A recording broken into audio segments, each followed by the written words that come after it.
Hi అండి, భోజన ప్రియుల కోసం మంచి చికెన్ కర్రీ అండి.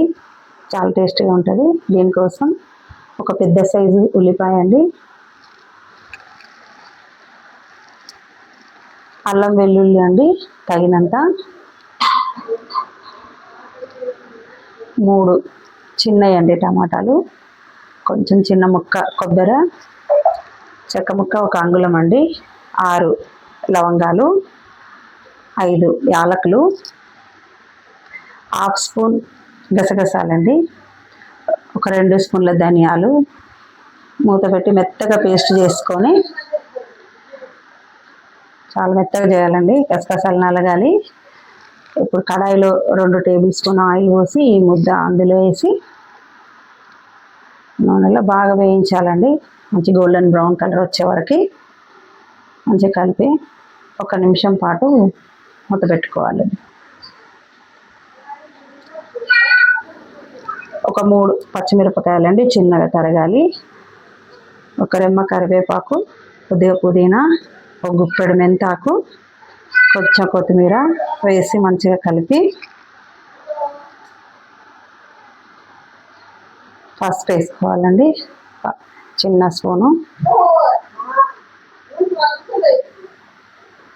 మంచిగా వేయించి 1 నిమిషం పాటు మూత పెట్టుకొని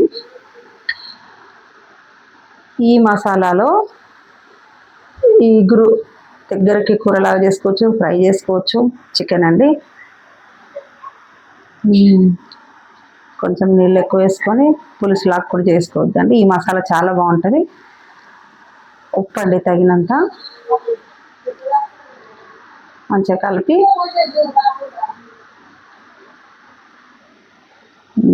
మూత పెట్టుకుంటానండి. ఒక 2 నిమిషాలు తర్వాత 2.5 స్పూన్లు పెరుగండి, మంచిగా కలిపి 2.5 స్పూన్లు కారము తగినంత. మీరు కొంచెం సప్పగా తింటే సప్పగా వేసుకుని, పచ్చిమిర్చి వేసాను, ఇది కూడా వేస్తున్న కారం, ఎండు కారము. చాలా టేస్ట్గా ఉంటుందండి, చేయండి.